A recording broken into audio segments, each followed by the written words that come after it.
First of all, I would like to express my sincere gratitude to you, Professor Kinchi, and staff who invited me to share my experience here. It is so wonderful to be with you all today in this very special conference on World Social Forum organized by Lingnan University and Global University of Sustainability.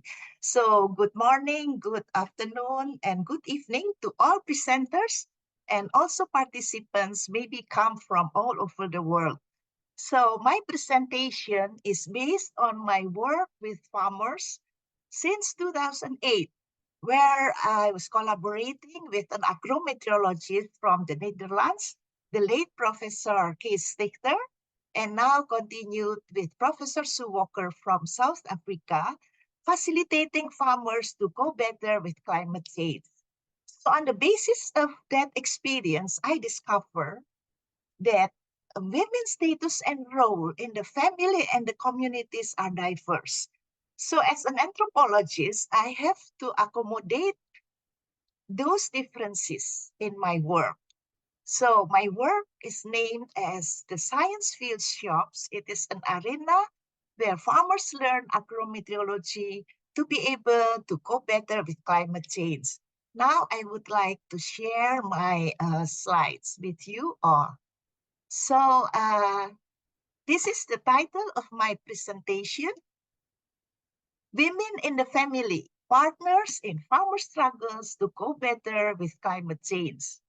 So as far as I know, on the basis of my experience, women in the family are not the single actors in the community and in the family.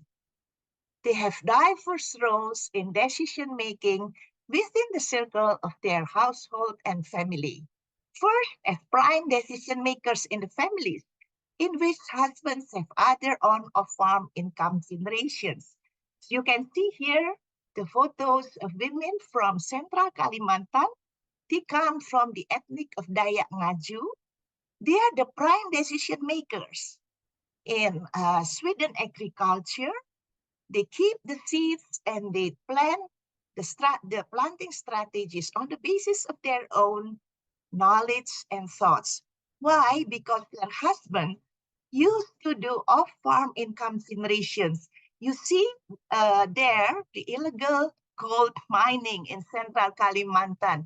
It's far away there, but this is one option of doing the off-farm income generations in Central Kalimantan. The second one is women as partners of husbands who have their prime task as farmers. Women are farmers' wives, partners in making decisions. You see here the photos of women as the partners of their husbands, not only in daily household activities, but also in making decisions in farming strategies. However, farmers are struggling now under the changing climate. So the problem they have is their ignorance. And of course, in related to the title of this conference, where is the peace in their life? Why? Because they have to face several risks of climate change. First is the increasing climate variability, the emergence of natural phenomena El Nino, La Nina, and neutral become more irregular, leading to the unexpected and uncertain rainfall pattern. So for example, in the photo here, you can see how dry the clay soil in the fields where the drought is very severe. And the second risk is global warming, the increase of minimal nighttime or daytime temperature. The increase of minimal nighttime temperature during primordial states of rice could lead to yield reduction. The increase of minimal daylight temperature during primordial states of maize could lead to yield reduction. You see here that the performance of the plants are good. But the farmers asked me question, why the performance of my plants are good? No pests and diseases. The rainfall is okay. But why my yields reduced up to 10% than usual? They didn't know that there's an increase of minimal nighttime temperature during the primordial states of their rice plants. And the third risk is the more frequent and more severe extreme events, the unprecedented floods, landslides, droughts, cyclones, fires, etc., which become more severe, damaging the environment. Now, there were floods in many places in Indonesia, including in the villages where I used to do my field work and my facilitation with the farmers. So farmers ask question, why are all this changing happening? How and what we should do to alleviate all those problems? So they have the questions, where is peace? Now my question actually, yeah, where is peace under the increasing vulnerable ecosystem and unpredictable rise on farming? Now, farmers have to face not only the increased vulnerability due to their own practices, but also the more unpredictable risk of climate change. And this happened under the absence of any climate services in terms of education and facilitation. You see here how farmers' ill-wise use of pesticides led to the outbreaks of brown plant hopper and its viruses. These are the brown plant hopper, very tiny insects which are beyond farmers' observable ability, and it is due to the killing of the natural enemies because of the ill-wise use of pesticides. And this is the photo of a woman who was harvesting rice damaged by brown plant hopper. So this is the cover of the edited book. I edited this book. The title is Food Crisis and False Minds. Why is it still happening? Now, what are the impacts on women? Under reduced yields or household failures, less or no income for family needs and consumption. They fall in debts, but they find alternative income, running stalls or selling snacks, but they have to reduce nutritious meals, in particular during the pandemic period in Indonesia and elsewhere in the world. Now, in last efforts, if necessary, they have to sell or lease their jewelries and other properties.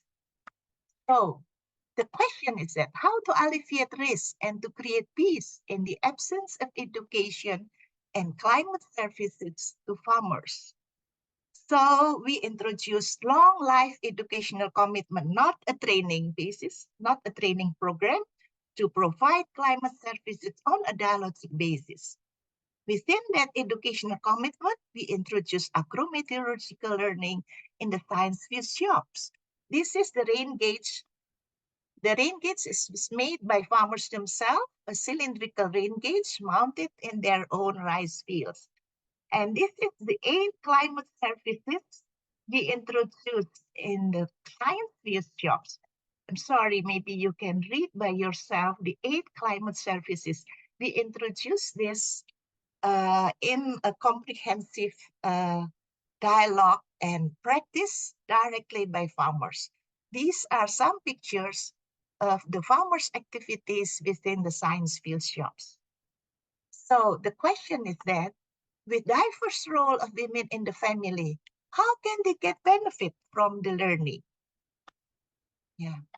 So now, for the prime decision makers in the family, they can have access to direct learning, which benefit them in improving their knowledge and skills.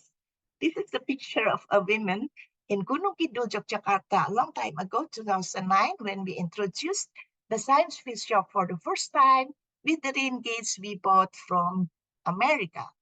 And women can produce detailed and tidy documentation as long as they received an intensive facilitation. And this is just a new picture from a woman in Repi village in West Manggarai, East Nusa Tenggara, last year, 2023, when this lady presented her agrometeorological data in a simple graph and about the presentation on the ecosystem condition under the certain particular rainfall condition. So women can gain ability to carry out detailed observation on the impacts of rainfall to their fields and plants, then analyze and document the data, find problems in their fields and present their data and get solutions from their farmers, their colleagues. But how about the indirect learning through through husbands? So they experience a gradual process of developing trust. First, a gradual learning by women as farmers' partners in making decisions has been gained through assisting husbands in measuring rainfall and taking notes of their observation in the absence of husbands at home, discussing with husbands of their planting strategies based on husbands' anticipation, and listening to husbands talk at home and during the monthly evaluation meeting of the science field shops. This is a lady there, a women farmer who observed the farmers who mount the rain gates for the first time in their field. And this is a women, one farmer's wife who joined the monthly evaluation meeting and listened carefully to her husband's presentation. Also, these women who were present in the monthly evaluation meeting, they were happy to be together. They enjoy their participation in her husband's evaluation meeting. So gaining peace and feeling secure have been established over time through a dynamic process of learning from disbelief, distrust, lack of confidence to fully believe, gaining trust, and having confidence. And this has been reached through, not only through practices and listening, but also through positive results of their own or husband strategies in avoiding risk. So making women in peace under climate change has to go through long life educational commitment inclusively by paying attention to local culture and social structure. Thank you.